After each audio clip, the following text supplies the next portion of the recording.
Trees epitomize stasis. Trees are rooted in the ground in one place for many human generations. But if we shift our perspective from the trunk to the twigs, trees become very dynamic entities, moving and growing. And I decided to explore this movement by turning trees into artists. I simply tied the end of a paintbrush onto a twig. I waited for the wind to come up and held up a canvas, and that produced art. The piece of art that you see on your left is painted by a western red cedar, and that on your right by a Douglas fir. And what I learned was that different species have different signatures, like a Picasso versus a Monet. But I was also interested in the movement of trees and how this art might let me capture that and quantify it.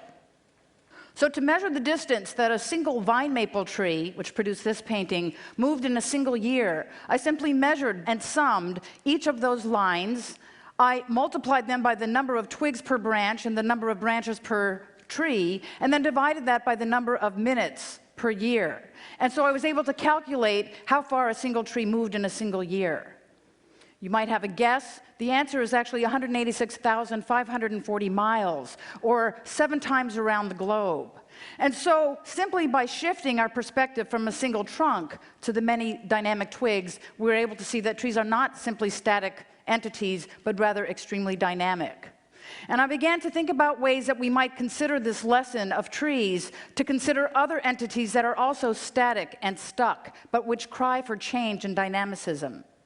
And one of those entities is our prisons. Prisons, of course, are where people who break our laws are stuck, confined behind bars. And our prison system itself is stuck.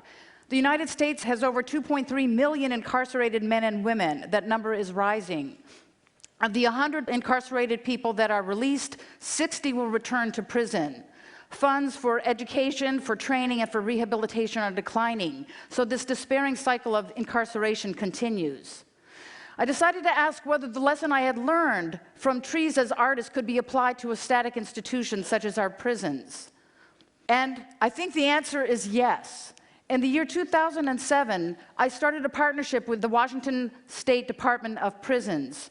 Working with 4 prisons, we began bringing science and scientists, sustainability and conservation projects to 4 state prisons. We give science lectures, and the men here are choosing to come to our science lectures instead of watching television or weightlifting. That, I think, is movement. We partnered with the Nature Conservancy for inmates at Stafford Creek Correctional Center to grow endangered prairie plants for restoration of relic prairie areas in Washington State. That, I think, is movement.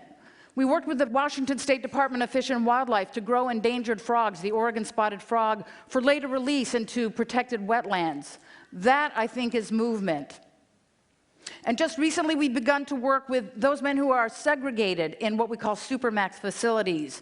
They've incurred violent infractions by becoming violent with guards and with other prisoners. They're kept in bare cells like this for 23 hours a day.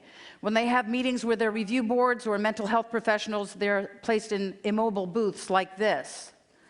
For 1 hour a day, they're brought to these bleak and bland exercise yards.